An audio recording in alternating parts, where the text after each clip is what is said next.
Hindi nararamdaman sa mga anak na mahal nila ang magulang nila. Bakit kaya?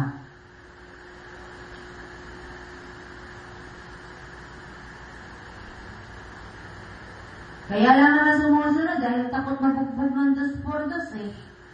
Diba? Hindi ka sumusunod dahil mahal mo ang magulang mo. Takot ka lang masipa at matadya ka ng tatay mo. Diba? Asan ang love? At nakakalungkot, hindi nga sumusunod ang anak pagkat hindi rin maramdaman mula sa magulang ang love.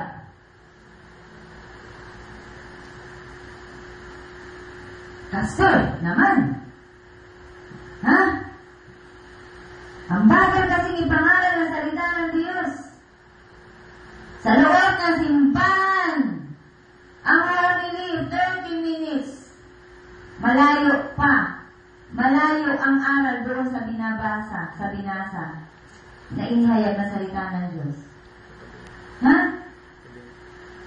Isang oras lang. Ang daming serimonya. Ang homily, 30 minutes. Makinig lang kayong mabuti. Wala kayong alam, magpatulong kayo at sino ang mabuting guro? Walang iba kundi si Jesus. Praise the Lord. Amen.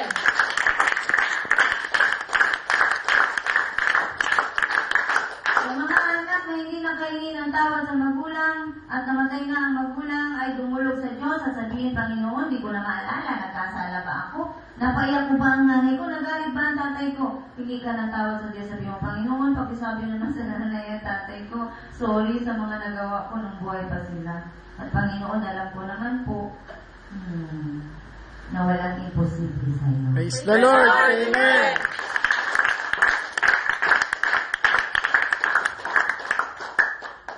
Pag-ibig.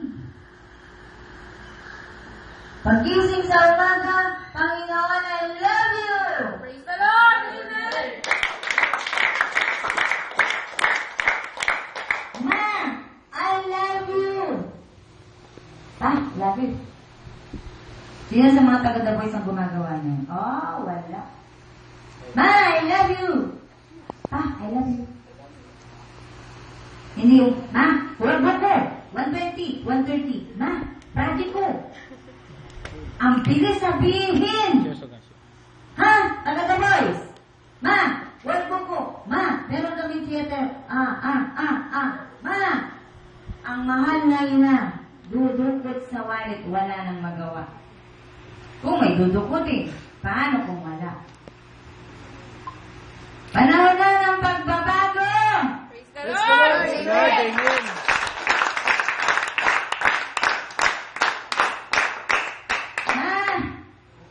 I love you. Eto na ang kape mo. Wala nga lang tayong masukal. Magtsaga ka dyan. Maapait dyan. Ma, ito na yung kape, oh. Bili ka na lang ng asukal. Ma, tayong dos. Bibili ang masukal, titipla ko ng kape. Ikaw, Paolo, ginagawa mo ba yan sa mama mo? Ha? Kaya mong gawin? Titipla mo kape mama mo?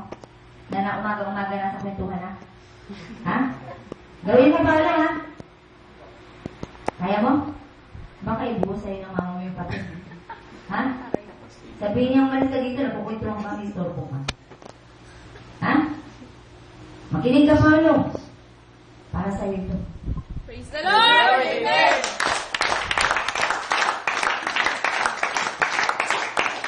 Hindi lamang para sa buhay na ito ang pangangaral na gagawin ng magulang sa mga anak, kundi para sa kabilang buhay.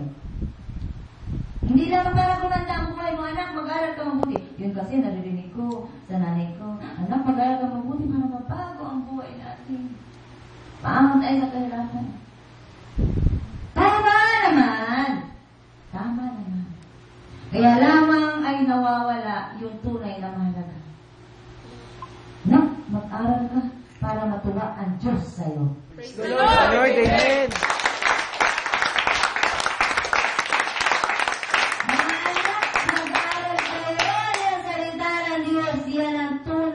Buhay na magbibigay sa inyo ng lahat ng kailangan. Praise the Lord! Amen.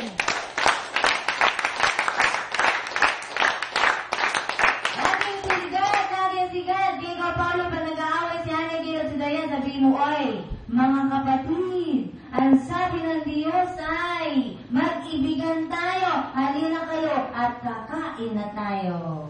Praise the Lord. Amen.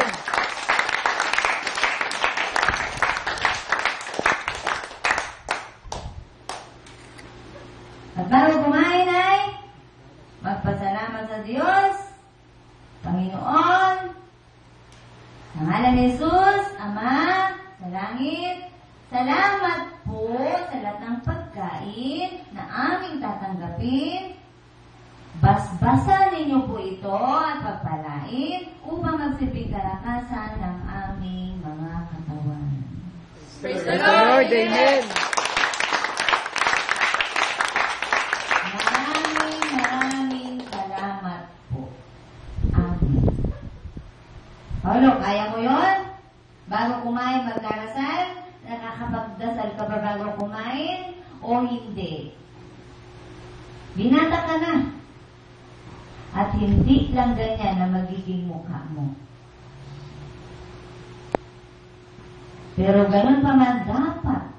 Malaman mo ngayon pa lamang na ang mukhang yan ay ginawa ng Diyos sapagkat may plano ang Diyos na maganda sa iyo. Praise the Lord. Amen.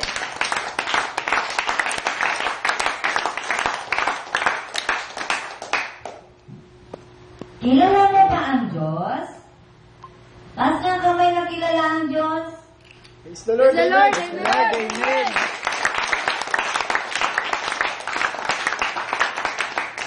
Papaalam ko lang sa inyo na ang Diyos ay andyan ha, katabi nyo ha. Baka hindi nyo alam. Andyan ang Diyos eh. Tingnan nyo kung andyan. Hanapin nyo nga ang Diyos dyan sa tabi niya. Sino ang nasasabing katabi niya ang Diyos? Taas ang kamay. Praise the Lord. Praise the Lord. Amen. Kaya kapag uupo ka, ayusin mo upo mo. Katabi mo ang Diyos eh. Di ba? At gusto ng Diyos, ayos ang upo mo. Sa lahat ng ginagawa mo ay isipin mo andyan ang Diyos. Paano kung nangungupit ka sa bulsa ng tatay mo? Ginagawa mo ba yan paanigin? Umukupit ka ng barya? Ikaw, Dayan. Ikaw, Paulo. O si Mama. Tanongin si Mama kung kumukupit ng barya sa bulsa ni Papa. Ha? Kita kayo ng Diyos. Paalam kayo. Mama, kukuha lang ako pambaon ito ng anak ko eh. Di naman alam to. Lasing eh. O, diba? Nagpaalam ka, diba? Maayos naman ang plano mo eh. Maayos ang dahilan mo. Kasi kuripot ang asawa mo.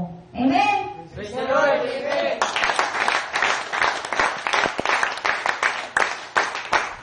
Bakit? Ah? Hindi kayo nagnanakaw. Alam mo kasi may nakatingin eh. Magpaalam ka doon sa nakatingin sa'yo. Praise the Lord. Amen. Praise the Lord. Amen.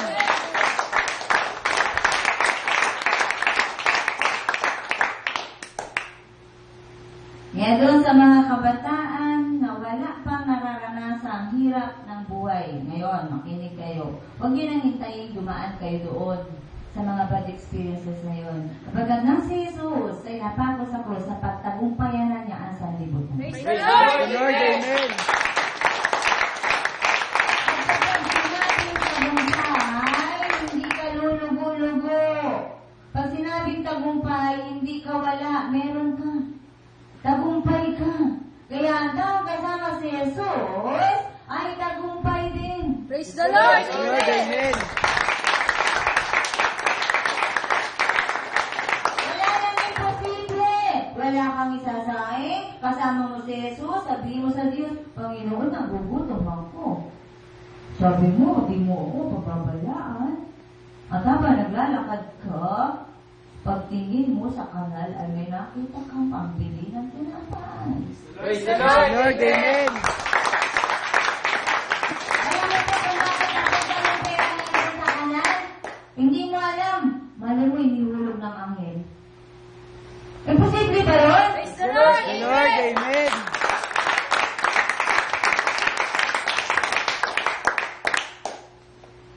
Kaya kung wala kayong alam, nandito sa banal na kasulatan ng kaalaman, alam ninyo na napakaiwaga ng Diyos.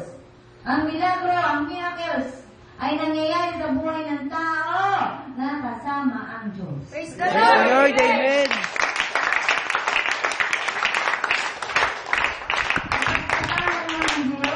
Ang masusunod ay ang Diyos, hindi ikaw. Praise the Praise Lord. the Lord. Amen.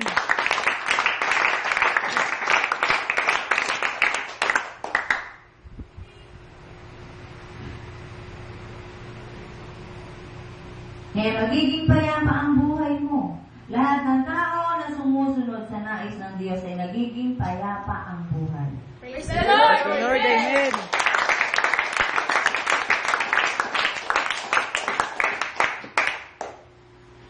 Kaya kung hindi niyo pa nasusubukan na dumepende sa Diyos, maging dependent sa Diyos, aba, umpisahan niyo na. At maging handa kayo. Kasi maglalakbay ka kasama ang Diyos. Praise the Praise the Lord. Lord. Amen.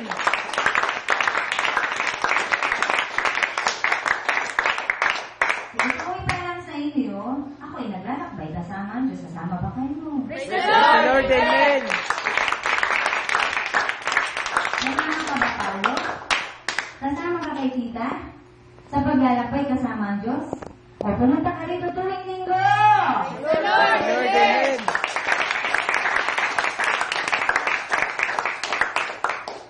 Gusto ko lang ikwento ng mga dalaga pa. Ang lingkod at saka yung mga kapatid niya. Iyon yung nanay ni Paulo. Kapatid ko yun, ha? Ako ang ate, siya yung sumunod. Ngayon, mga dalaga pa kami. Eh kasi, yun eh. Siyempre, dalaga. Diba? Wala na kaming nanay, tatay. Nakatira kami sa Kubo, probinsya. Pero si ate, ako, lakwatsera napunta ng Manila, magtrabaho. So, kapag mayroong sweldo at may kailangan sila, may kaunting lambing sa ate, ay kalooban nila nakakauwi si ate.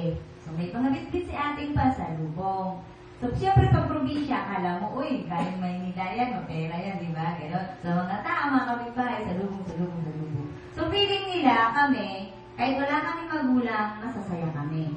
No? Ang totoo naman talaga nun, masaya kami noon. Nung kami mga dalaga pa. So, tatlo sila nga sa probinsya. Ako si ate, ako yung ate, 4 kaming babae. So, yung kuya ko, yun nga yung talagang blessed na blessed ni God, no? Na mabait na kuya, no? Mabait na kuya. Ayun. So, mayroong naman mention yung mga kapatid ko, nabanggit nila sa akin, may nag-wish sila na sana daw din na mag-asawa si ate. Ano ka, bakit naman? Eh, kasi pag nag-asawa ka, mga makalimutan na kami. Eh, kung hindi naman gano'n, ano? Parang hirap naman ako hindi mag-asawa. Sabi ko, gano'n. Parang biruan lang namin. Naisip ko, na, kasi pag nag-wish ka na gano'n, ibig sabihin, kailangan may tao. Diba? So, kailangan nila ako, kaya ayaw nila ako mag-asawa.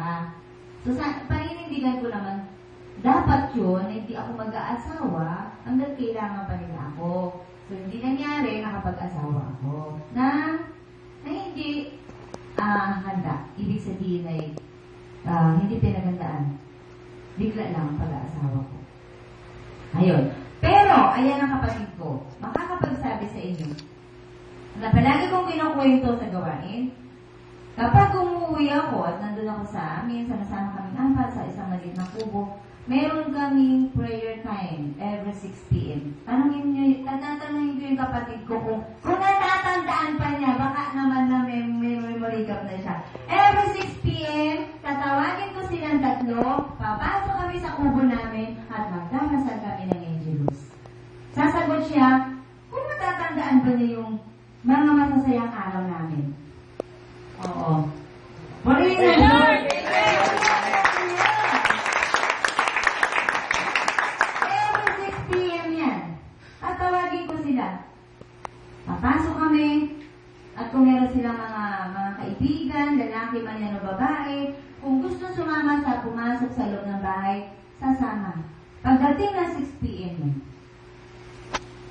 Ate ako, nung mga panahon yun, bata pa ako noon, nasa line of 20 siguro. Pero bakit nagagampanan ko yun? At bakit alam nila, ramdam nila, love ko sila. Praise Praise the Lord, amen.